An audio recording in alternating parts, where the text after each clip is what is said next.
Immigration was a hot topic during the 2016 presidential election. We're going to have a very, very strong border. We are going to build the wall. You know that, right? Republican Donald Trump, who was the eventual winner, spoke often about immigration, often saying that his plan for America was to strengthen border security and deport millions of undocumented citizens across the country. Immigration is a topic that is well known here in Guymon, Oklahoma, located in the state's Panhandle. Over half of the residents in Guymon are non-white. Many have moved here over the last couple of decades for the growth in manufacturing and processing jobs. We have a hog plant actually where a lot of Hispanics work. That's what keeps the Guymon running, because it's the main source of jobs here is the hog plant over there. We have quite a bit of Hispanics and then Cubans that came and then Africans that started working there. That's why they come from a big city to work here, because in a big city, I mean, there's a lot of attraction, a lot of partying, and not a lot of work. And here, well, it's not a lot of partying, you don't have a lot of things to do, so if you work, well, you have money, but you don't have nothing to spend it on.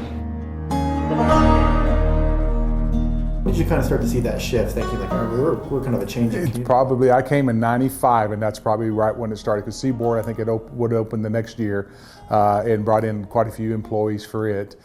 So that changed our demographics a lot at that point.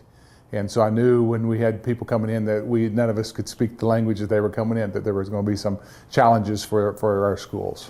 What was that like for the community then, to have that kind of influx of? Well, there was it was not fun for a while for that time of the year when all this was going on, but it ended up being more, and that's been, gosh, almost 21 years, so it's changed a lot in that 21 years too. Of course, we went through the evolution that when they first came, they brought a lot of folks in from Mexico and Central America, Guatemalans, whatever. But now it's got to the point, and the explanation that I've been given is that they've started bringing a lot of people in from Northern Africa, Kenya, places like that. And the reason for that is in the other parts of the world, the green card allotment isn't used up. And it is in Mexico. So it's easier for them to get those people green cards and bring them up here as a labor force.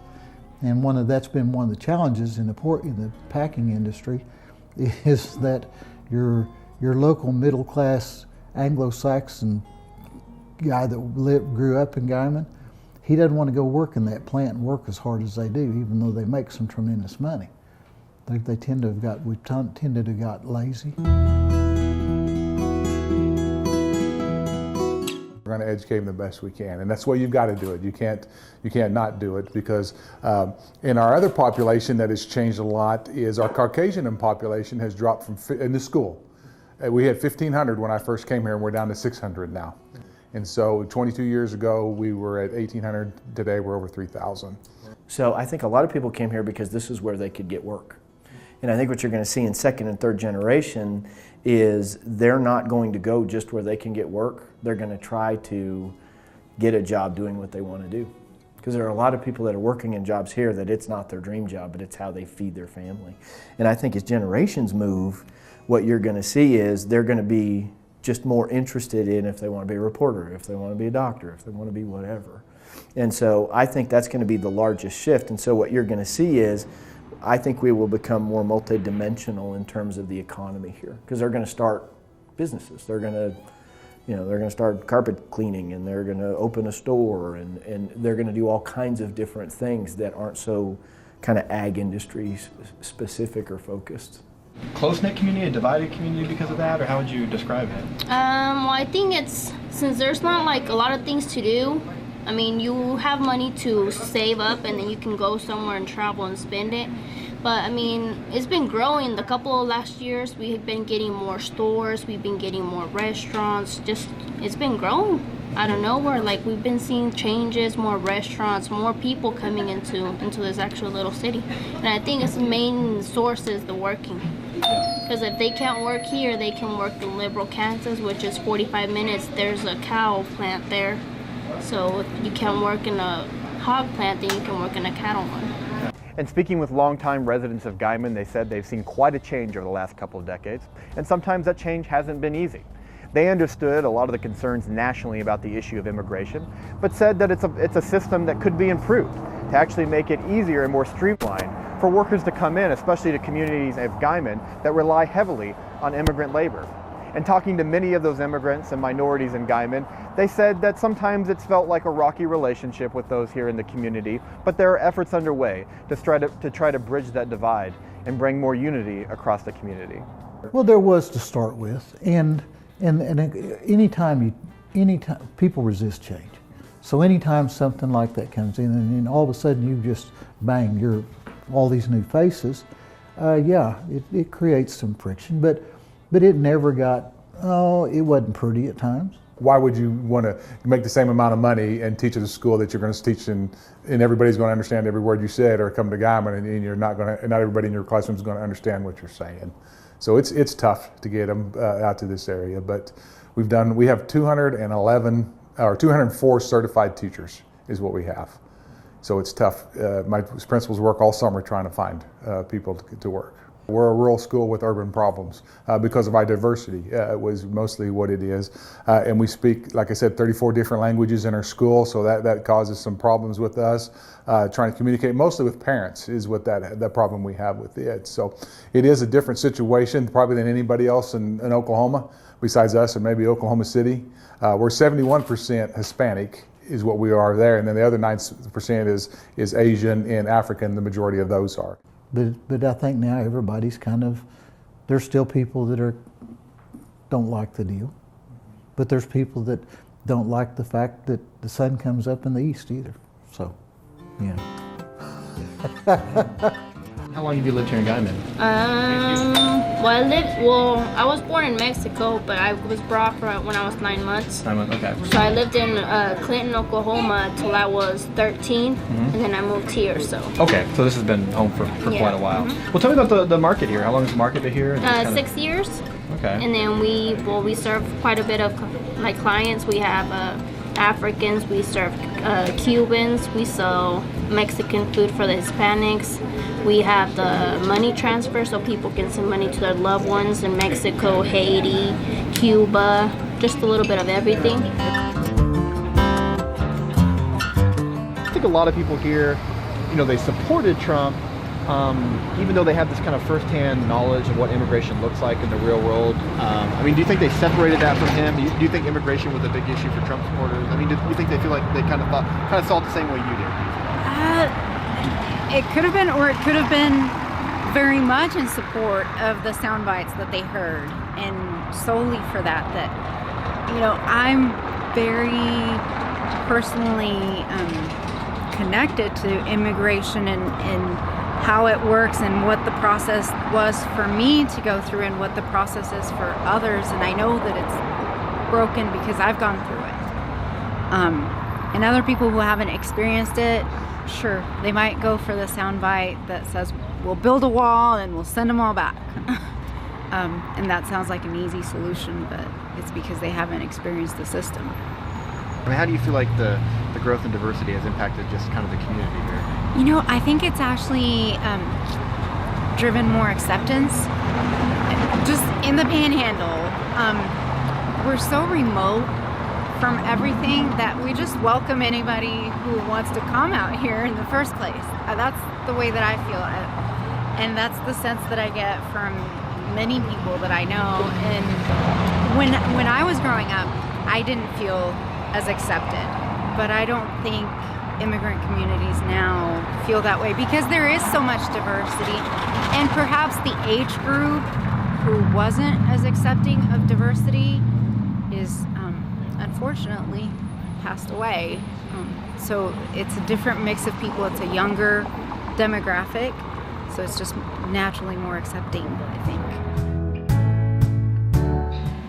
It affects your family directly, it might not affect my family directly, but my extended family or people that I know, and that's really sad, I feel like for instance, he said he was going to get rid of everybody.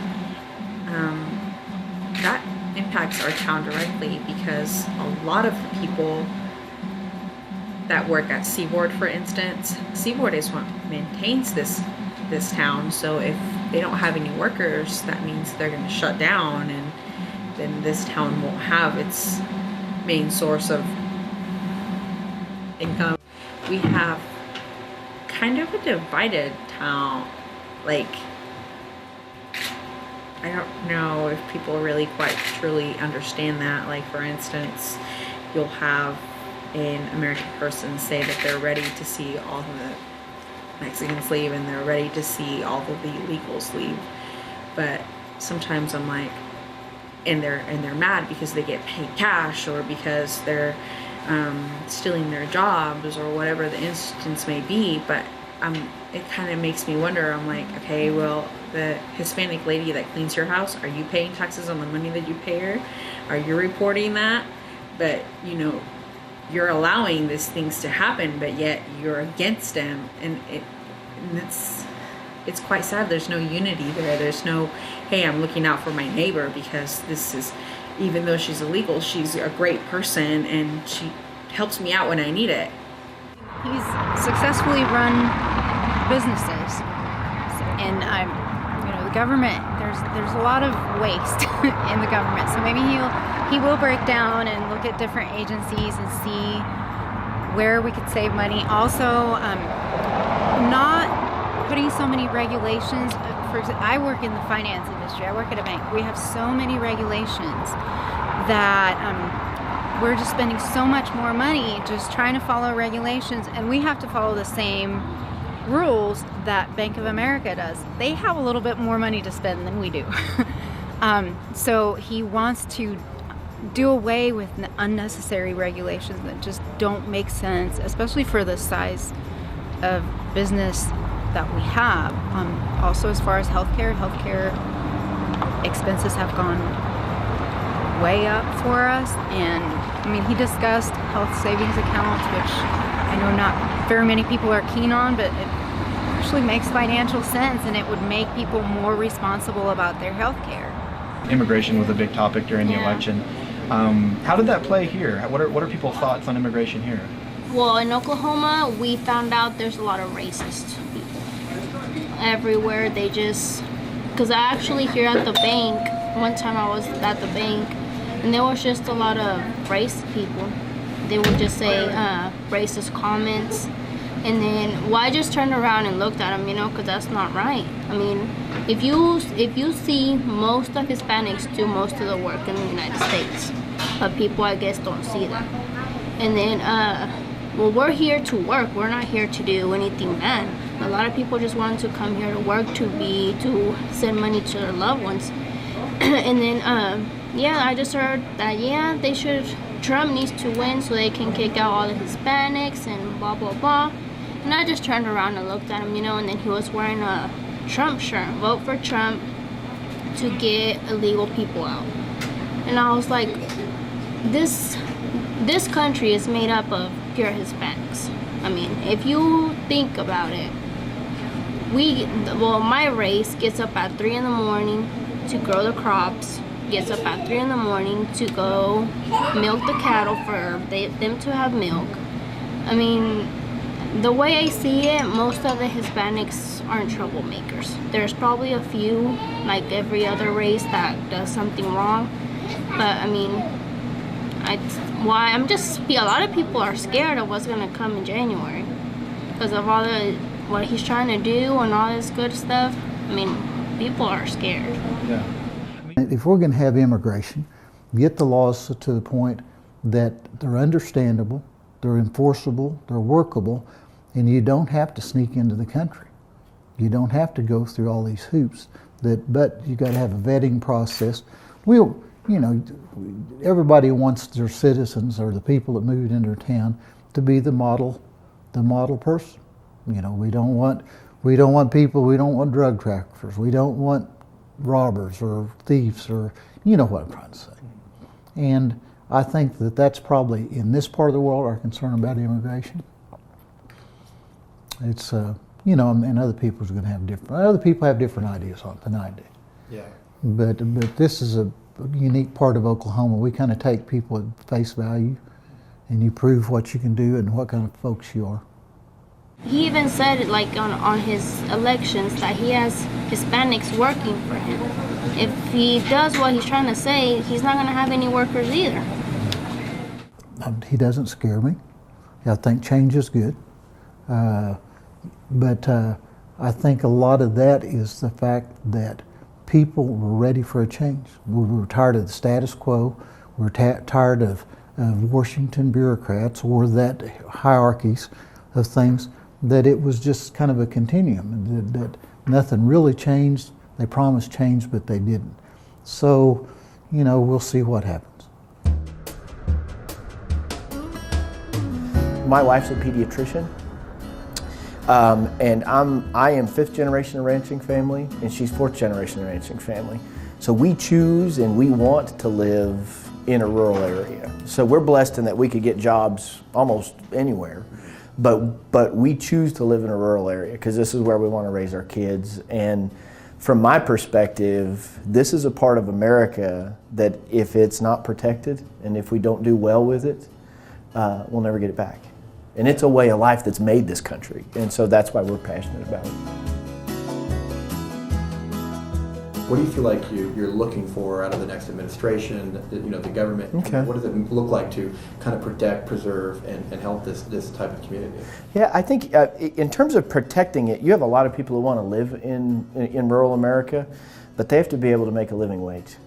And so part of protecting it is to create jobs where people can live a sustainable life in the places where they want to live. One of the things that I'm the most passionate about is technology in rural America. It's a great equalizer for us. And so if I had a single wish for the next administration would be that either through incentives for private business or some sort of a program, we've got to figure out a way to get technology, specifically access points to technology in the rural school system. And really there has got to be a way, with all this amazing technology and all these smart people in this country, there's got to be a way to do Wi-Fi. And there's got to be a way that people can access online resources. So I think that, no, I don't think him winning was that big a surprise. I think it was just one of those things that people was finally like, it's time for a change. There's so much pessimism. And I just think our best days are ahead of us. And what we've got to do is figure out a way to work together to get to that. That's what this town does really well. And I think other towns in other parts of the country could take a lesson from us. It isn't about keeping people away from your way of life. It's about getting as many people into your way of life as possible.